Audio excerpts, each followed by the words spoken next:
नागपुर मनपा आम चुनाव की प्रक्रिया अब औपचारिक रूप से गति पकड़ चुकी है। मंगलवार को कविवर्य सुरेश भट्ट सभागृह में नगर निगम के प्रभाग आरक्षण ड्रॉ कार्यक्रम के आयोजन के साथ ही आगामी चुनाव की तैयारियां तेज हो गई है। 8 साल बाद होने वाले इस चुनाव में शहरवासियों की निगाहें अब राजनीतिक हलकों पर टिकी है। नागपुर नगर निगम में कुल 151 नगर सेवक चुने जाएंगे, जिनमें 38 वार्डों में से 37 वार्डों में 4-4 और वार्ड क्रमांक 38 में 3 सदस्य होंगे। कुल सीटों में से 50% यानी 76 सीटें महिला उम्मीदवारों के लिए आरक्षित की गई है, जबकि शेष 75 पुरुष उम्मीदवारों के लिए उपलब्ध होगी। आरक्षण ड्रॉ में अनुसूचित जाति, अनुसूचित जनजाति, अन्य पिछड़ा वर्ग और सामान्य वर्ग के लिए आरक्षण तय किया गया। ड्रॉ के अनुसार वार्ड क्रमांक 15 और 19 में ओबीसी वर्ग के लिए 2-2 सीटें आरक्षित की गई है।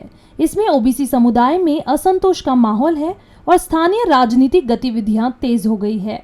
सामान्य वर्ग के लिए 59, अन्य पिछड़ा वर्ग के लिए 40, अनुसूचित जाति के लिए 30 और अनुसूचित जनजाति के लिए 12 सीटें होंगी, जिनमें महिला आरक्षण भी शामिल है।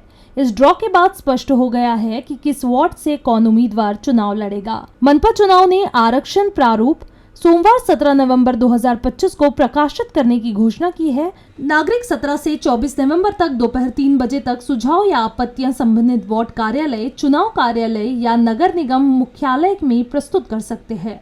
अंतिम आरक्षण सूची के प्रकाशन के बाद ही चुनाव तिथियों की घोषणा होने की संभावना है। ड्रॉ के बाद शहर में राजनीतिक हलकों में चर्चा तेज हो गई है और विभिन्न दल आगामी चुनाव की रणनीति बनाने में जुट गए हैं। नागपुर वासियों के लिए यह चुनाव राजनीतिक उत्साह और प्रत्याशा का नया अध्याय लेकर आया है।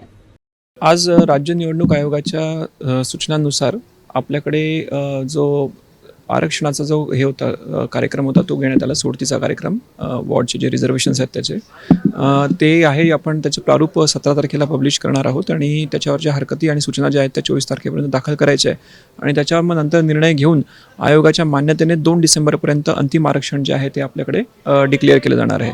तर आपण बघितलं सर्वजण पत्रकार बंधू किंवा जे माजी लोकप्रतिनिधी होते, इतरही काही जे इच्छुक लोक आहेत ते इलेक्शनसाठी ते सुद्धा उपस्थित होते।